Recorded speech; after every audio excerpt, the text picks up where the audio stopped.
إيه اللي بيحصل في أوروبا؟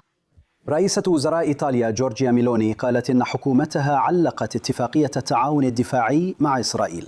الحكومة اليمينية المتطرفة كانت لحد دلوقتي واحدة من أقرب الداعمين لإسرائيل في أوروبا. كانت بتعتبر أقرب حليفة لدونالد ترامب هنا في أوروبا، لكن هي انتقدت قراره إنه يعلن الحرب على إيران. في أوروبا الناس عايزين السلام، هم مش فاهمين إن السلام اللي هم عايزينه أسوأ بكتير من الحرب. عندك عدو هو جوهر الشر.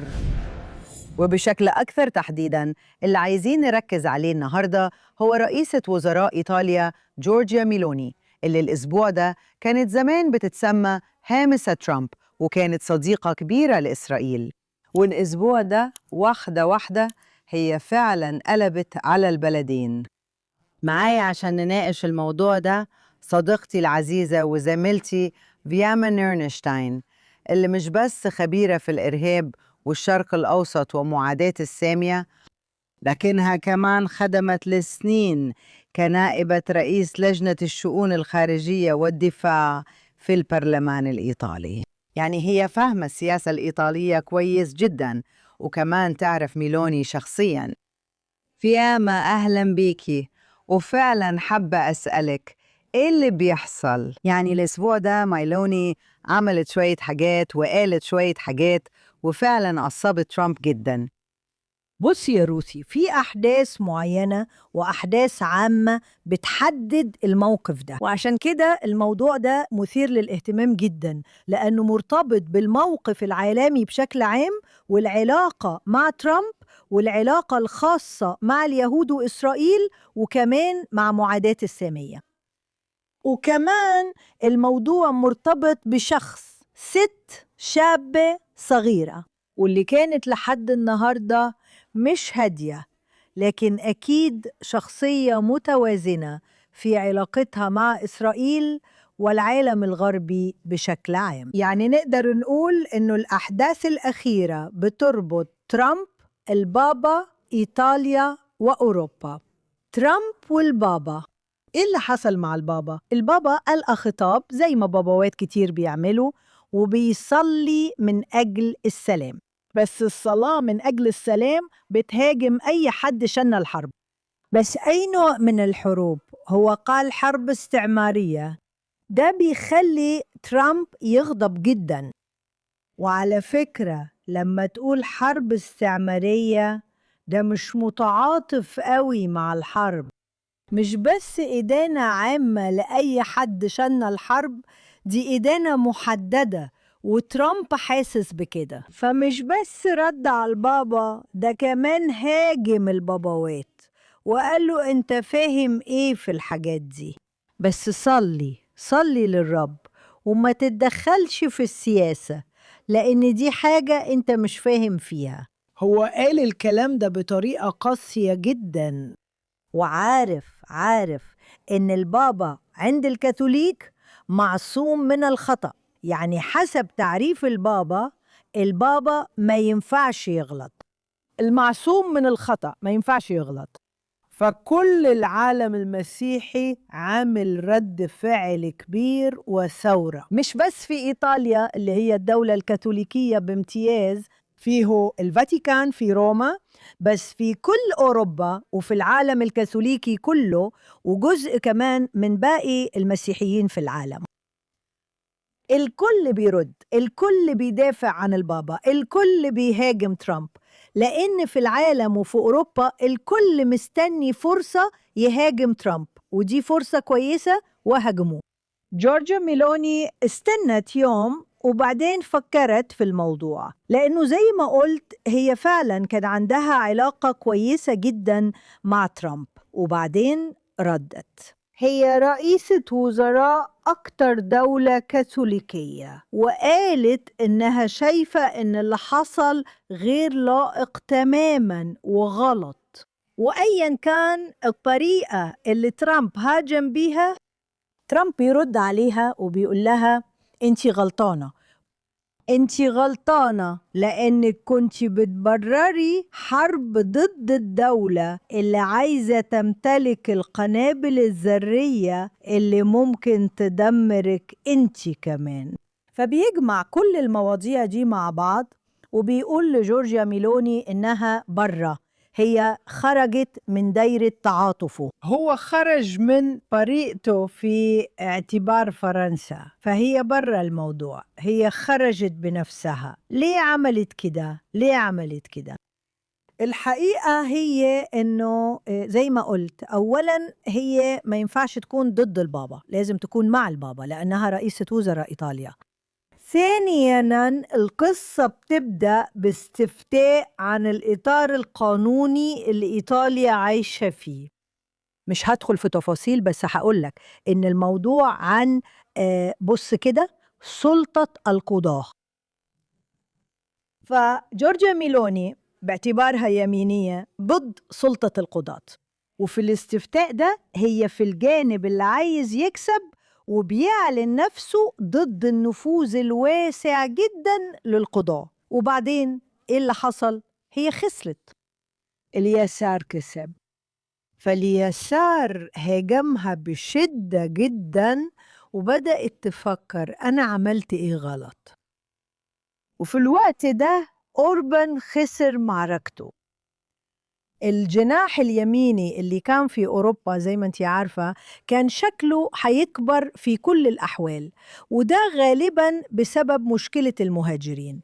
غير اتجاهه تماماً وغير طريقته، ولقت نفسها في موقف بتفكر فيه يمكن لازم أرجع أدي فرصة لعنصر يساري صغير ينمو تاني في توافق الشعب الإيطالي. فالحاجتين دول اتجمعوا مع بعض وكانوا موجودين من وقت حرب غزة، لأنها كانت محاطة بناس كانوا بيقترحوا عليها الإبادة الجماعية والمجاعة وقتل الأطفال وحاجات زي كده، وحاولت تقاومهم، بس طول الوقت كانت بس بتقول أوقفوا الحرب، ما تعملوش كده، ما تعملوش كده. أيوة إحنا مع إسرائيل، بس المرة دي هي استسلمت تماماً، استسلمت وقالت أنا بلغي الاتفاق بتاعي. هي ما قالتش أنا بلغي، قالت أنا مش هجدده. وهنا كمان في زي لمحة أمل للمستقبل. هي بتقول أنا مش هجدد التوقيع على الاتفاق اللي توقع أظن في 2004، اتفاق الدفاع بين إيطاليا وإسرائيل. ودلوقتي كل الحاجات اتحطت في نفس السلة. وهنا عندك العلاقة مع ترامب والعلاقة مع إسرائيل اللي نص الشعب الإيطالي على الأقل بيعتبرهم علاقات سيئة جداً. وعلشان كده جورجيا ميلوني سابت ولائها للغرب علشان تجرب طريق جديد. ده اللي بيحصل دلوقتي. أنا مش شايفة إنها كانت مؤمنة بالده بشكل كامل، بس زي ما أنت عارفة هو مجرد تجربة علشان ترجع تكسب التأييد اللي حاسة إنها فقدت منه شوية. قد إيه ده ساخر إن اليسار، خصوصاً اليسار المتطرف في الغرب، غالباً مش بيكونوا مؤيدين للدين، صح؟ فاللي ساخر هنا إنك تلاقي اليسار الإيطالي جايين يدافعوا عن البابا. وأنا متأكدة إن كتير من اليساريين دول مش بيحبوا الفاتيكان، ومش بيحبوا خصوصاً الطرق الكاثوليكية القديمة زي معارضة الإجهاض ومعارضة المثليين ومعارضة النسوية. بس طبعاً مع زيادة التفتح عند البابوات بقوا أكتر احتواءً. بس اللي حابة أسألك عنه هو طيب البابا مش بس قال إن الحروب وحشة زي ما قلت، يعني الباباوات دايماً بيقولوا إن الحروب وحشة، وانتي عارفة المسيح يسوع المسيح ضد الحروب. هو كمان قال إننا لازم نبطل نخاف من الإسلام، وكمان رح يتكلم ووجه كلامه، وده مش أول بابا يعمل كده، يعني هو فعلا بيحاول يراعي المسلمين.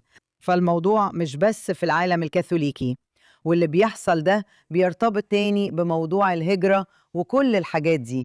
بس الرئيس ترامب من الحاجات اللي أشار ليها فعلا، فين كنتوا لما آلاف وعشرات الآلاف من الإيرانيين كانوا بيتقتلوا على إيد النظام الإسلامي؟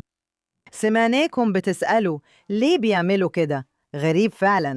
غريب جدا. تقدر تضيف لعشرات الآلاف من الإيرانيين اللي اتقتلوا، عشرات الآلاف من المسيحيين اللي اتقتلوا على إيد مسلمين في أفريقيا وكل مكان تاني، لأنكم عارفين هجمات الإرهاب الإسلامي موجودة في كل مكان، حتى في أوروبا كمان.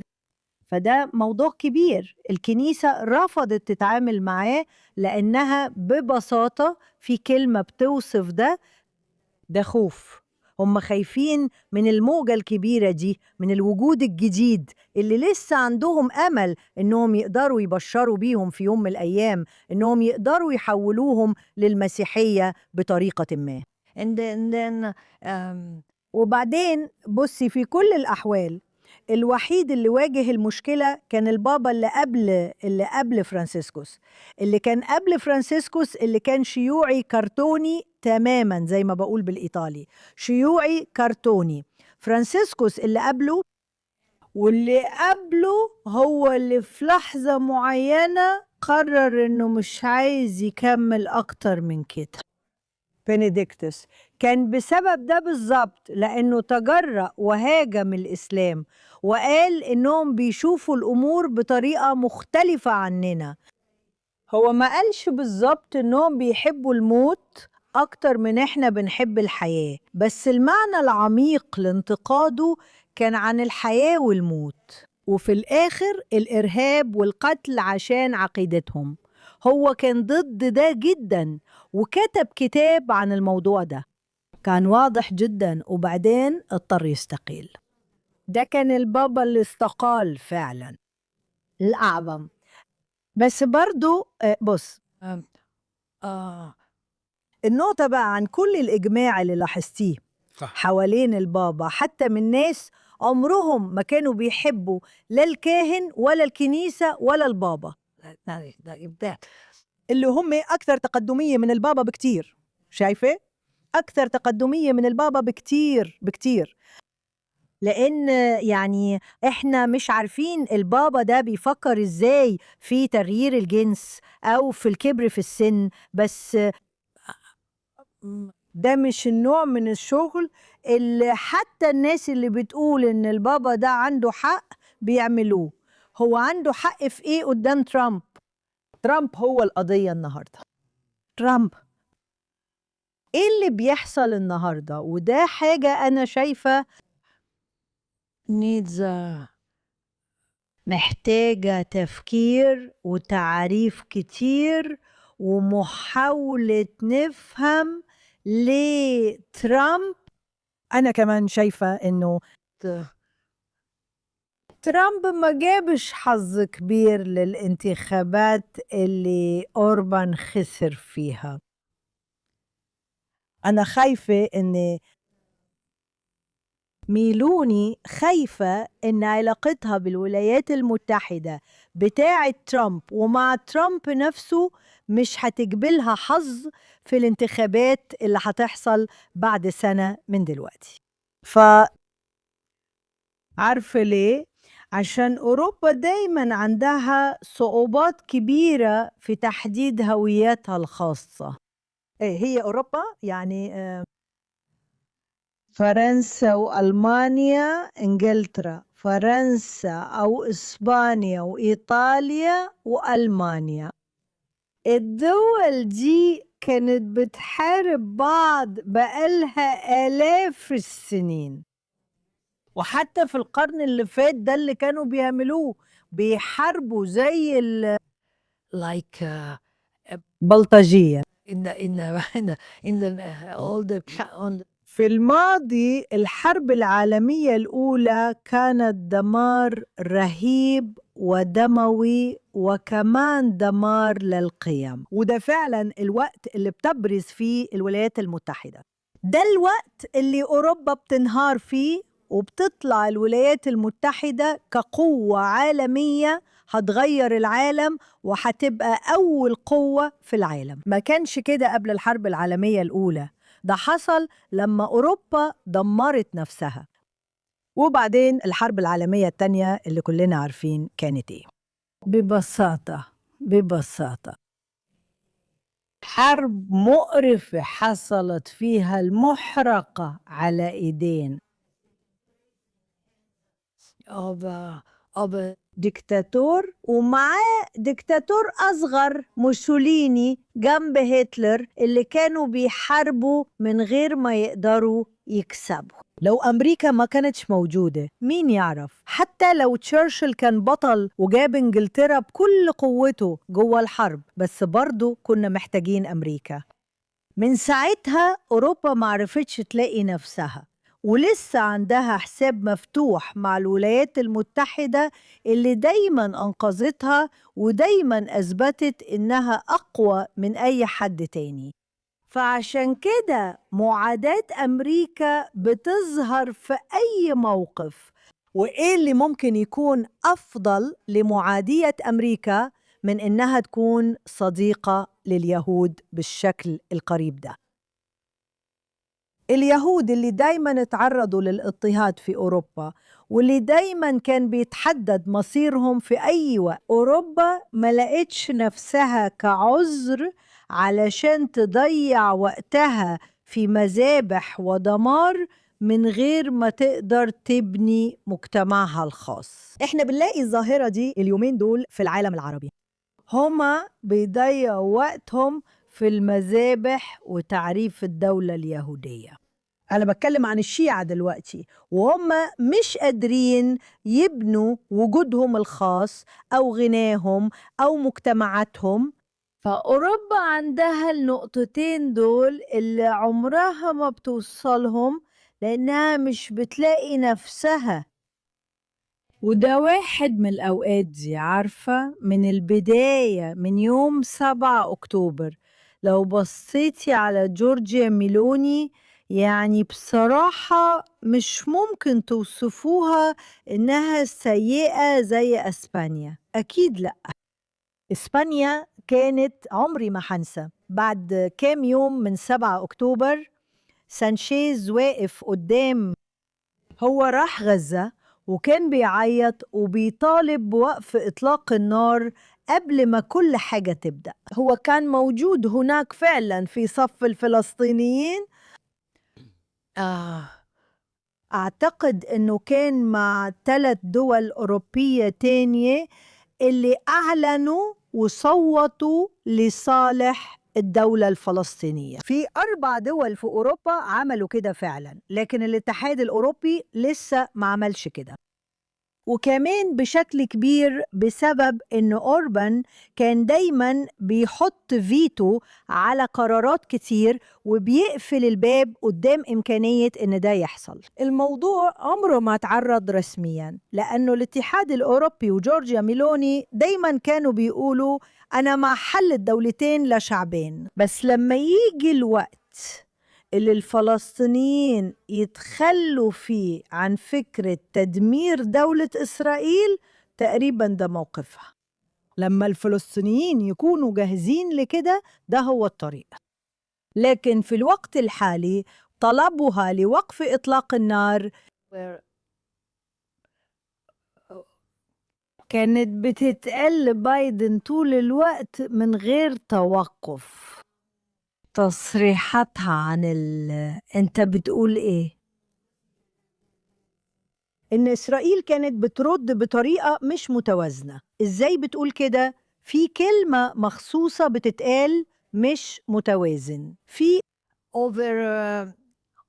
over responding، يعني غير متناسب، غير متناسب. بعدين حد سألها عن الإبادة الجماعية، هي عمرها ما خدت موقف، عمرها ما قالت كلمة إبادة جماعية، بس برضو عمرها ما نفت الكلمة وسبتها تنتشر بين الناس. ودلوقتي في مواقف كتير تانية اتخذت، والحاجة التانية المهمة كانت إنها قالت بس أنتوا رفضتوا تبيعوا أسلحة لإسرائيل علشان دستورنا بيمنع بيع الأسلحة لأي دولة في حالة حرب. فأنت عارف النوع ده من المحاولات تلخبط الأمور عشان محدش يفهم بالظبط هي بتقول إيه، بس بعدين اللي هي بتقوله بيبان دلوقتي. لما بترفض تسمح تستخدم قاعدة سيغونيلا اللي هي القاعدة الأمريكية في إيطاليا للرحلات اللي حتقصف إيران. فأنا أعتقد زي ما أنت عارفة السياسة هي السياسة، وأنا أقدر أفهم أنها حاسة أن السلامية إذا هي مرض ملوش عقل، ليه؟ قلب بس. فالناس عايزة السلام، في أوروبا الناس عايزة السلام. هما مش فاهمين إن السلام اللي هم عايزينه أسوأ بكتير من الحرب، لأنه بيدي السلاح للطرف اللي عايز يقتل ويقتل ويقتل، وبعد ما يقتلونا هيقتلهم كمان. هما ما عندهمش عقل في الموضوع ده. مش معقول إزاي فقدوا القدرة على التفكير اللي تخليهم يفهموا إنه 1+1=2. خلاص راحت، ما بقتش موجودة. يعني أنت عارفة أنت خبيرة جدا في الموضوع ده، كتبتي كتير عن معاداة السامية، وأنت وكمان أستاذك القديم وصديقك المقرب الراحل روبرت ويستريتش اللي كتب كتير عن الموضوع ده. وزي ما أنت وهو قلتوا كتير جدا قبل كده، اللي بيبدأ باليهود مش بينتهي عند اليهود، والمجتمعات اللي بتسمح لمعاداة السامية تنتشر هي مجتمعات في انحدار ومجتمعات بتموت. فدلوقتي الدول الأوروبية اللي كان المفروض تكون زي ما انت عارفة حلفاء غربيين مستنيرين مع الولايات المتحدة والناتو وهكذا، هم بيستسلموا لده، خصوصاً بعد 7 أكتوبر، مع إن كان في تابو بعد الحرب العالمية الثانية. كان في ناس معادين للسامية، بس ما كانش من اللائق إن حد يكره اليهود علناً.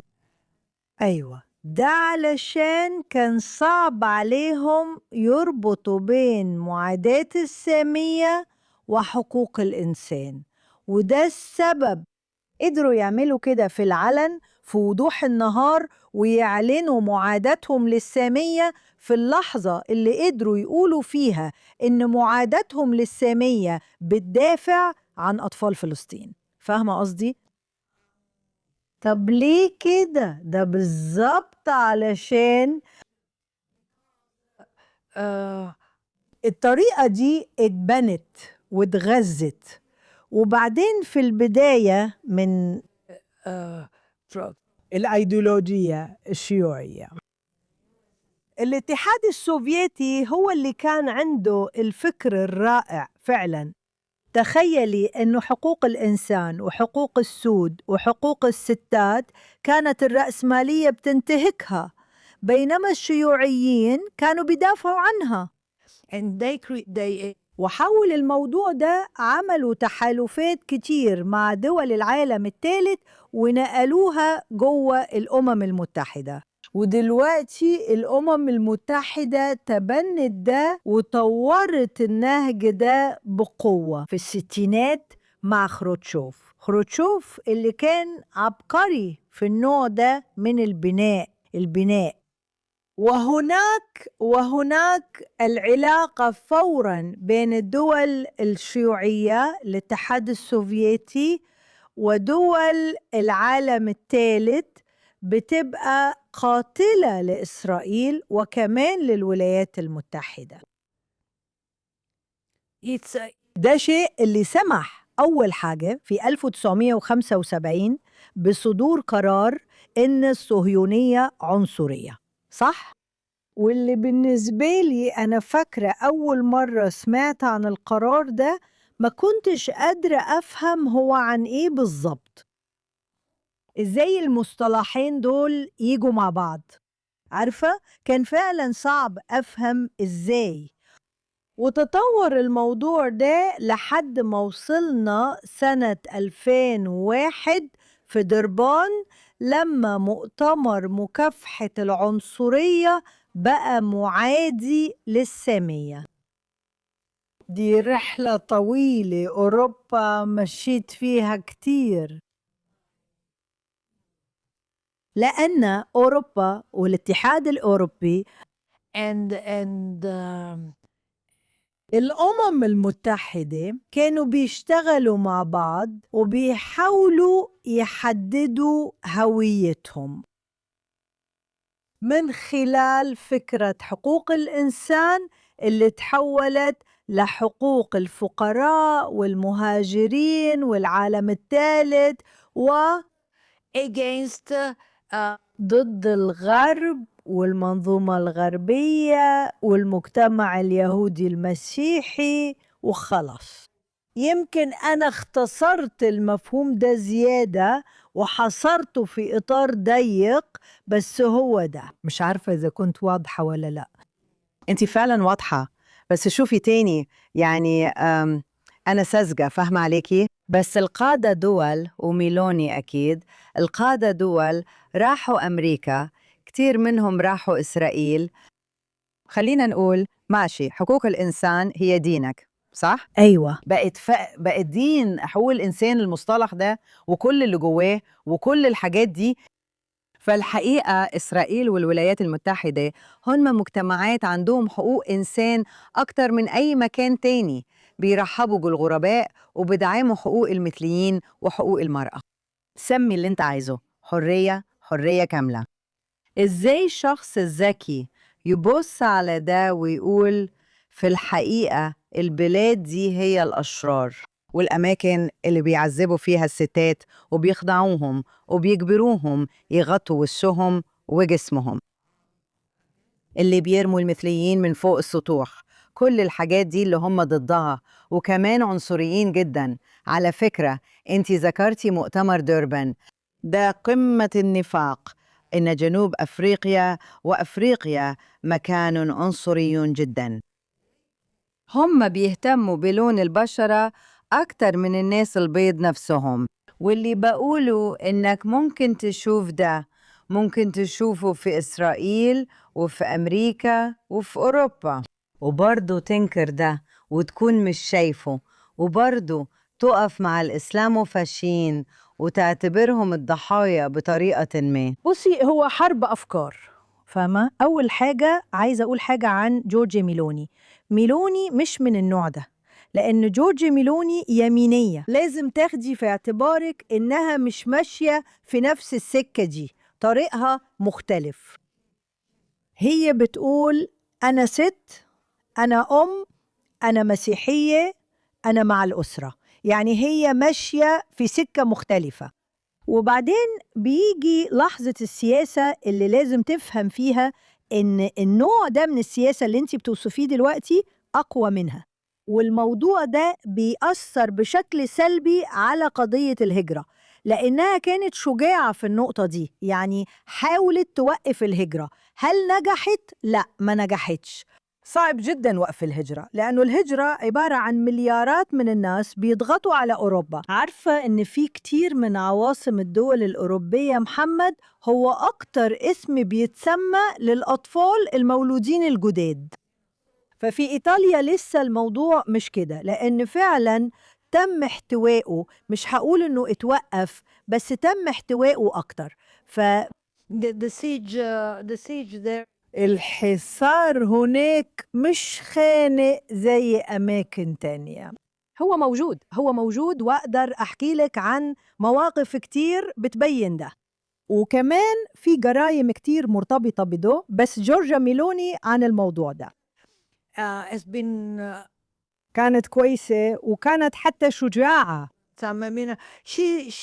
هي مختلفة، وكمان أنا شايفة إن هي مع كل اليمين الإيطالي تابوا عن معاداة السامية. مش هقدر أقول إنها عمرها ما حست بحاجة زي دي في شبابها، لأن الحركة اللي كانت بتنتمي ليها كانت حركات معادية للسامية، فممكن يكون في صدى للحاجة دي جواها أو في حركاتها، وأوقات بتحس بكده برضو، بس هي فعلا كانت كويسة. أنا فاكرة أني أسست في دوري في البرلمان الإيطالي لجنة ضد معاداة السامية، ولأنها كانت وزيرة الشباب أنا سمعتها، وأنا اللي استمعت لها، وأنا أعرفها بشكل يومي، كنت بشوفها في البرلمان طول الوقت.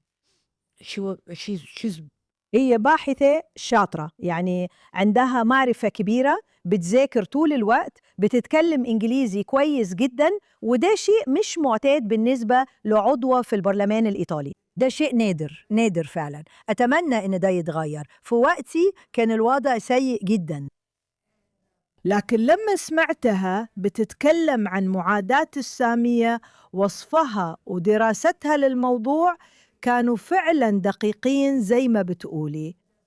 فاكرة إني كنت راضية وفكرت بيني وبين نفسي، شوفي ما كانش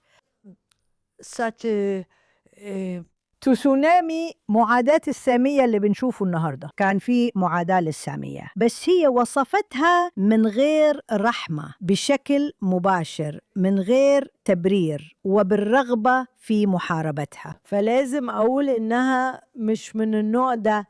لو هنتكلم عن النوع اللي انتي بتوصفيه دلوقتي، لازم ناخد في اعتبارنا إن في مفهومين بيتصادموا مع العقلية دي، وده السبب اللي عمرهم ما هيقبلوا مثلا إن إسرائيل بلد ليبرالي كده.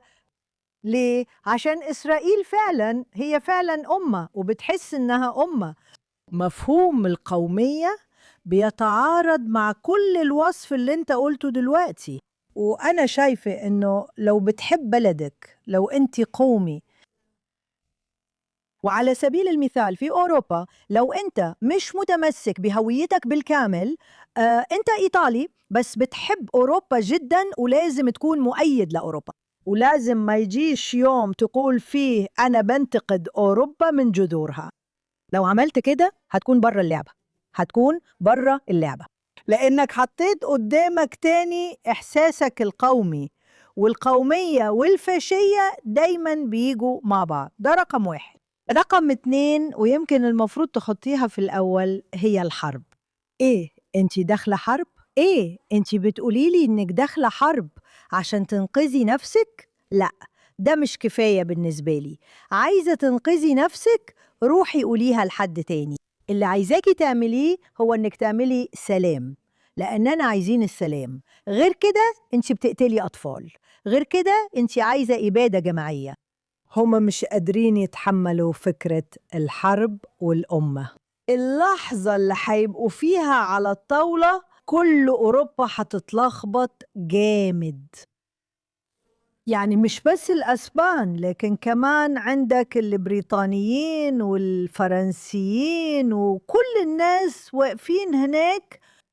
وعارف كل موضوع لبنان ده هو صعب عليهم قوي يفهموا كده. 60,000 إسرائيلي اطردوا من بيوتهم لأنه حزب الله بيضطهدهم يوم ورا يوم بقاله 30 سنة. هو صعب عليهم قوي يفهموا إن شمال إسرائيل لازم يتحرر من أيوة فعلا صعب جدا.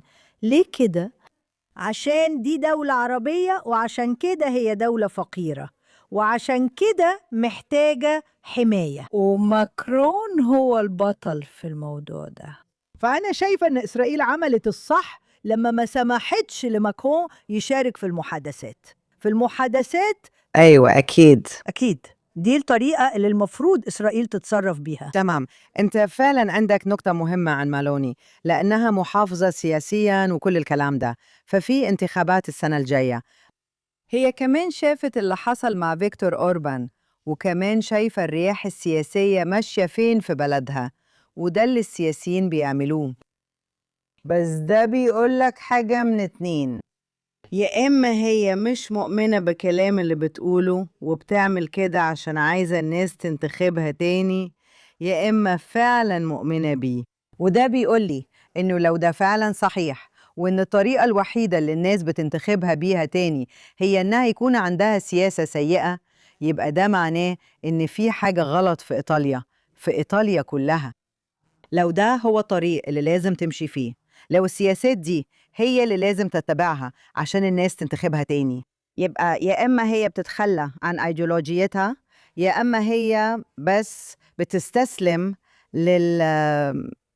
وبكده اللي بتقوله هو إن إيطاليا خلصت بطريقة ما بالمعنى ده، خلصت بمعنى الاستسلام أو زي ما قلت فقدت الطابع الوطني. وده غريب جدا بالنسبة لأوروبا على فكرة، لأن كل بلد ليها لغة مختلفة، أكل مختلف، وثقافة مختلفة. الموضوع فعلا مضحك. بس لمجرد اختلاف اللغة هم مختلفين تماماً، فاهمة؟ تماما مختلفين تماما مختلفين تماما. وصعب جدا ان اوروبا تتبني او تتكون بس بسبب اللي انت بتقولي عليه دلوقتي. مش بس كده، دول كمان اعداء لبعض مهما يقولوا. هم مش بيحبوا بعض، لا مش بيحبوا بعض، مش بيحبوا بعض. لو سمعتي البريطاني هيقول ايه عن الفرنسي هتعرفي. أنا فاكرة نفسي وأنا بدخل الكنيسة اللي فيها إبهام نابليون لأني كنت عايزة أزورها، وسألت بالإنجليزي ينفع أدخل هنا أشوف؟ والراجل بصلي وقال لي بالفرنساوي، قال لي لو سألتي السؤال ده بالإنجليزي عمري ما هرد عليكي. كان لازم أسأل السؤال بالفرنساوي لأن غير كده عمره ما كان هيرد عليا. فهو ده اللي حصل. طيب بس كنت عايزة أقول لكم واحدة من الحاجات اللي حابة أختم بيها هي دي. ترامب بكل وقاحته، وهو فعلا وقح، ممكن يكون وقح جدا، بس هو باين والناس بتقول إنه مجنون، بس في الحقيقة هو كان ثابت جدا في مواقفه بشكل عام، وثابت في رأيه عن مين الكويسين ومين الوحشين. وأنا منبهرة إنه بيطلع وبيقول كده. بصراحة كان قريب جدا من مالوني، هو كان بيحبها فعلا، ودلوقتي بيقول لا انتي ضعيفة وانتي غلطانة، وخلاص انتي ما بقتيش كده، فاحنا ما بقيناش أصحاب. بصي أنا هنا هضيف هنا نقطة على كلامك ودي بتفرق لأنك عندك حق تماما في الموضوع الرئيسي للقصة. ترامب فعلا بيعمل حرب مبررة ضد إيران، وكل الناس لازم يعرفوا ده لأنهم شافوا الإيرانيين بيقتلوا 50,000 شخص في الشارع وبيطلقوا النار في وشهم. دي أول حاجة، وهم شايفين ده من سنة 1979 وكل الثورات اللي حصلت وكان فيها ستات وأطفال. وكمان لأنهم سمعوا عن الإيرانيين اللي بيعتمدوا قوتهم على الإرهاب وبيقتلوا ناس في كل أنحاء العالم. آم ووكلاء زي حزب الله اللي وصلوا من تجارة المخدرات التقيلة في أمريكا الجنوبية، وقبل كل حاجة بيهددوا إسرائيل بالتدمير الكامل. وفي نفس الوقت تهديدهم ببناء القنابل كان دايما في تهديد لكل الغرب، لكل الغرب. ده واضح، يعني أي حد عنده عقل في راسه. فهنا عندك حق، إزاي تقدر تلوم حرب بالشكل ده ضد عدو زي ده؟ ده بيأكد اللي بقوله، وهو إن في إنكار لأي نقاش فكري المفروض يحصل النهاردة. عندك عدو هو جوهر الشر، لازم تعترف بده. فدي أول نقطة وإنت عندك حق فيها. وبعدين يجي ترامب. تمام، ترامب بيقول إنكم يا أوروبيين مثيرين للاحتقار لأنكم مش عايزين تدفعوا فلوس في دفاعكم عن نفسكم. تمام. البابا بيقول إني محاربة استعمارية، وأنا مش محاربة استعمارية، أنا بس بخوض حرب. بس من فضلك أنت مش فاهم في الموضوع ده، ليه بتقول كلمة استعمارية؟ إيه معناها؟ وبعدين ترامب دايما بيعمل وش فيه اشمئزاز واحتقار. يعني هو اللي خلق الموقف ده. وأنا هضيف حاجة هنا، أنا أسفة إنهم الأوروبيين ضافوا نتنياهو لترامب في الوصف ده. أنت عارف ترامب ونتنياهو، نتنياهو وترامب، ترامب ومفيش أي حاجة مشتركة في السلوك بين الاتنين، مفيش أي حاجة مشتركة. نتنياهو راجل محترم بالطريقة اللي عنده فيها وقار نتنياهو. بس ده كمان أوضح، شايفة؟ لأن حقيقة إنهم متجمعين مع بعض بتوريكي ده. حتى واحد مش مبتذل خالص وعنده وقار وبيعرف يشرح نفسه بأكتر من لغة وفصيح وبيتكلم بطلاقة بطريقة ترامب مش بيعرف يعملها ومش بيغرد حاجات، وبرضه ده ما بيساعدوش في نظرهم. ده اللي أقصده. تمام، يعني هي بس تصرفات ترامب. لا بس انت عارف مع نتنياهو بيجي هنا موضوع تاني، وهو دايما من وجهة نظري ده أهم حاجة، هو يهودي. فهنا تيجي مشكلة تانية، وأسئلتك عن معاداة السامية كلها أسئلة حقيقية جدا، لأن قدام النوع ده من معاداة السامية اللي بنواجهها النهاردة لازم فعلا نقعد ونفكر كويس ونحاول نتصرف، لأنه قدام اللي حصل في 7 أكتوبر بعدين عيطنا كتير وفكرنا كتير وابتدينا نقاوم. دلوقتي قدام معاداة السامية دي احنا لسه بنعيط وبنفكر كتير ومش لاقيين طريقة نقاوم بيها. يعني خلاص جاء الوقت اننا نبتدي نعمل كده. طيب، وعلى النقطة المهمة دي احنا كده بنختم، وبشجعكم كلكم تقروا مقالات فياما اليومية اللي كتير على jns.org. هي من أغزر الكتاب الموجودين وبالتأكيد في JNS، ودايما بتنورنا ودايما من دواعي سروري إني أتكلم معاكي. بس لحد المرة الجاية Stay with me. Thank you so much.